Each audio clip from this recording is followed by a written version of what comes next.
Келинка Сабина фильмі арқылы танылған қазақстандық актриса Айнұр Ильясова отбасын құрып шоу-бизнестен алыстап кеткен болатын. Енді ол кішкентайын дүниеге келіп өнер ордасына қайта оралды. Я мінекей бөпем бір жылдан асты. Және Құдайға шүкір, мне жаңа фильмнің жаңа жобаның съемкасы басталды. Бұл Асқар Бейсенбиннің киносы. Бұл Асқар Бейсенбиннің жуырда түсірілімін бастаған «Развод по-казахски» атты картинасы. Аталмыш фильмге Айнұрды Бейсенбиннің өзі шақырыпты. Жұмыс атауы «Развод по-казахски» дейді. Бірақ ол әрине ауысады. Съемканы сағынып қалыппын.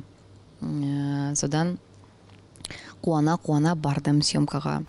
Ол әрине ауысты. Фильмнің қазіргі атауы «Жына не стена» деп аталады. Ал Ильясова онда басты кейіпкердің құрбысын ойнайды. Бұл роль актрисаға бірден ұнаған, өйткені өзіме ұқсайды дейді. Мен басты кейіпкердің ең жақын досын ойнаймын.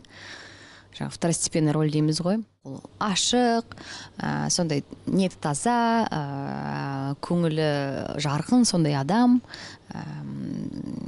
Күйеуі бар, отбасы бар, шағын ғана бизнесі бар. Айтпақшы, картинада қоғамдағы маңызды мәселелердің бірі қозғалады. Ол көзге шөп салу. Бірақ Бейсенбин оны комедия арқылы жеткізбек. Бұл жердегі басты оқиға, басты сюжет десек те болады. Бұл күйеуінің басқа әйелмен жүруі, ашынасының болуы, еркектің екі әйелге баруы. Бұл қазіргі заманның өзекті мәселесі. Ал оның немен аяқталатынын білесіздер ме? Түнде еркек бәрібір өз әйеліне келеді ғой.